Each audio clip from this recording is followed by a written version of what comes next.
let's discuss the concept of one-sided limits.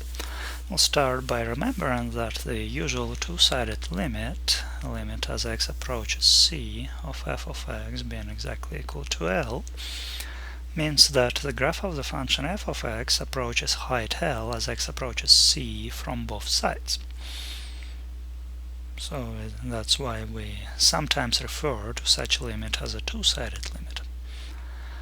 Then in some cases it's really convenient to consider one-sided limits, the limit from the right and the limit from the left.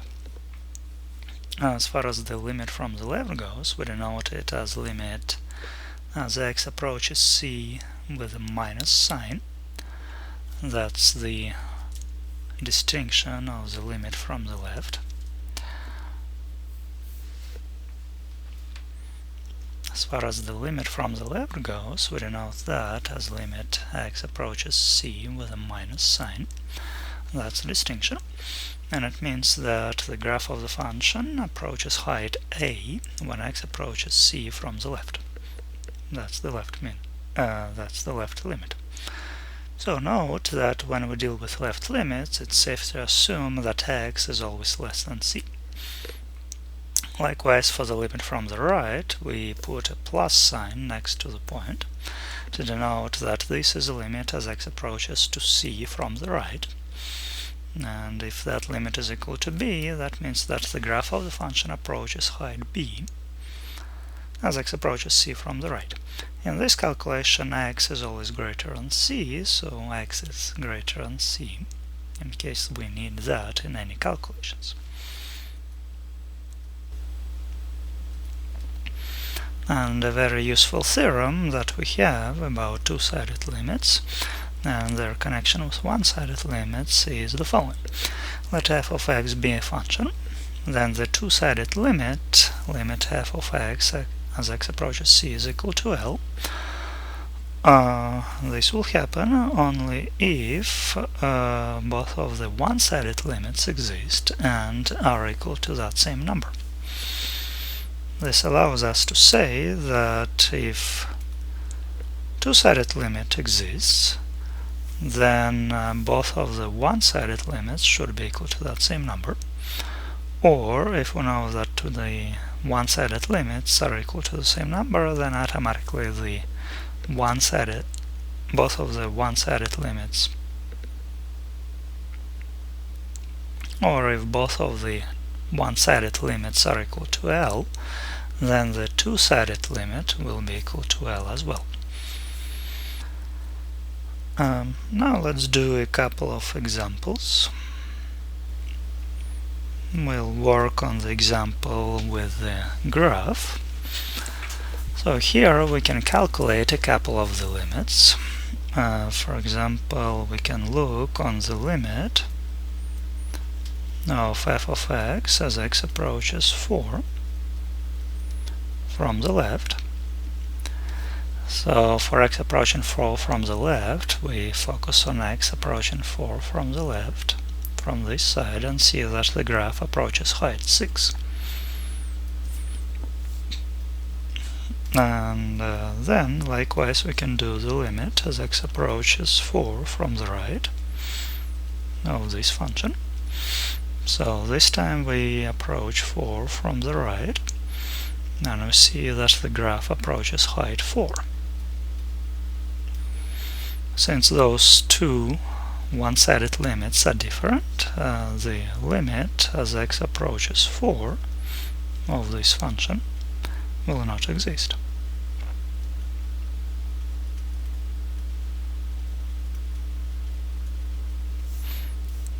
Likewise, we can figure out limits as x approaches 10 from the left.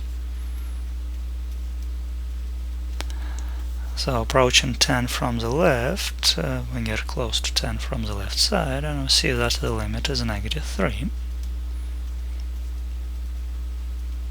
And then limit as x approaches 10 from the right of this function will be, so approaching 10 from the right, the graph gets close to the height 2.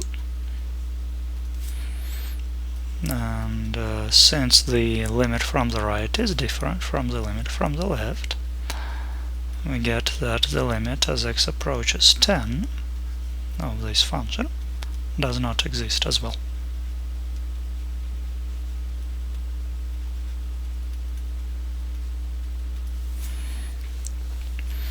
That's the easy example with a graph. Now we can investigate this function, f of x being absolute value of x plus 6 divided by x plus 6. And what we can easily notice, that something interesting happens at x equals negative 6.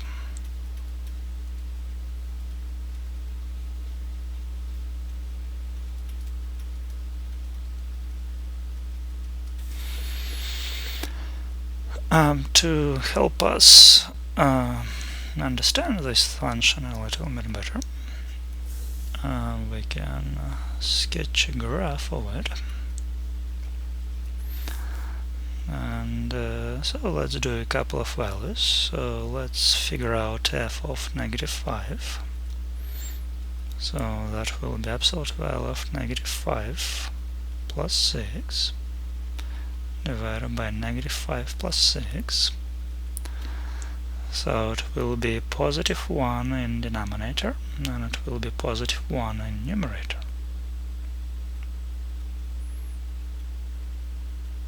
So it's equal to positive 1. So here is the point negative 6, somewhere here is negative 5, and at x equals negative 5 we get that the function should be at the height 1. Now you see, if you choose any other number, which is greater than negative 6, you will get a positive number inside of absolute value, a positive number in denominator, so the whole value of the function will be exactly equal to 1. And that will happen all the way to x being negative 6. So the function is equal to 1. And then to the left of negative 6 we have f of negative 7. So we'll have negative 7 plus 6 inside of absolute value, negative 7 plus 6 in denominator. So it's negative 1 in denominator. In the numerator we get absolute value of negative 1. And then when we crunch all the numbers, we'll get to the answer negative 1, because absolute value kills the negative sign.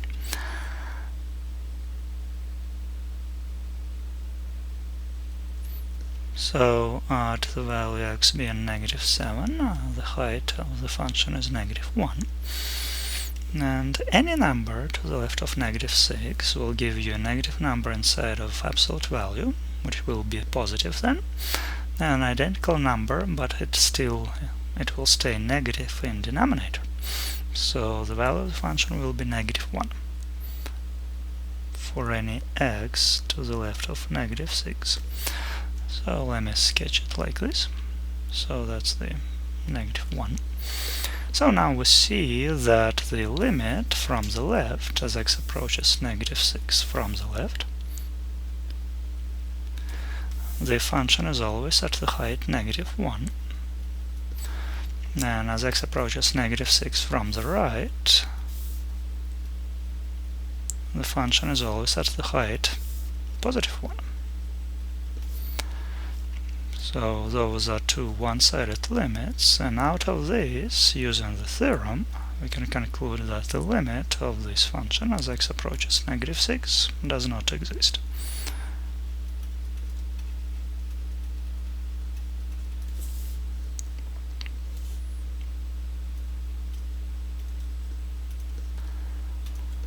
And now yet to another function. So we have the function given by several formulas, and we'd like to find the limit as x approaches 2 from the left of this function. So if x approaches 2 from the left, that means that x is less than 2, and it gives us the top formula.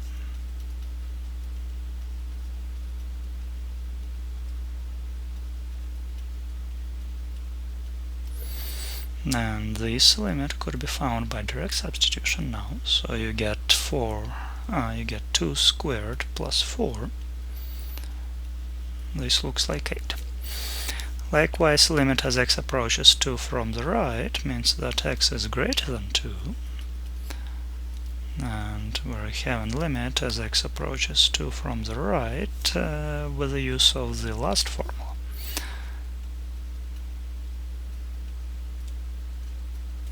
So it's gonna be 2 times 2 cubed minus 8, and this turns out to be 8. So since the one-sided limits are equal to 8, limit from the left and limit from the right are equal to the same value 8, the two-sided limit is automatically equal to 8 by the theorem.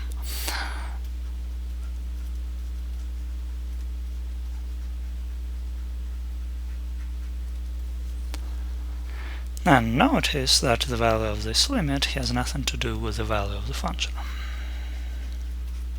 Note f of 2 is actually equal to 5.